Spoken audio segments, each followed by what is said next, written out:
যুক্তরাষ্ট্রের প্রেসিডেন্ট নির্বাচনের আগে দ্বিতীয় বিতর্কের জন্য সাবেক প্রেসিডেন্ট ও রিপাবলিক প্রার্থী ডোনাল্ড ট্রাম্পকে চ্যালেঞ্জ করেছে ডেমোক্রেটিক প্রার্থী কমলা হ্যারিসন। ফের ট্রাম্পের সঙ্গে মুখোমুখি বিতর্ক হলে সানন্দে রাজি হবেন বলেই জানান মার্কিন ভাইস প্রেসিডেন্ট।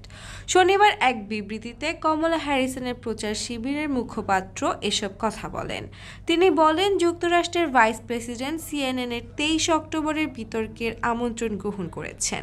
আমরা সিএনএন-এর বিতর্কের ভাইস প্রেসিডেন্ট কমলা হ্যারিসন আবারও সুযোগ পাওয়ার অপেক্ষায় আছি। সেখানে তিনি বিভিন্ন ইস্যুর ওপর তার দক্ষতা প্রদর্শন করবেন। কেন ডোনাল্ড ট্রাম্প থেকে নতুন পথে যুক্তরাষ্ট্রকে এগিয়ে নিতে হবে তা স্পষ্ট করবেন। এর আগে গত 10 সেপ্টেম্বর প্রথমবারের মতো মুখোমুখি বিতর্ক করেন কমলা ও বাইডেন।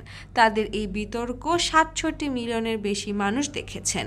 এ সময় দুই প্রার্থী অভিবাসন, বৈদেশিক নীতি ও অন্যান্য বিষয় একে অন্যের বাক্যবাণে জর্জরিত করেন। অধিকাংশ পর্যবেক্ষক ওই বিতর্ককে কমলার বিজয় বলে মনে করেন, কারণ বিতর্কের সময় বারবার তিনি ট্রাম্পকে বিচলিত করে তুলছিলেন।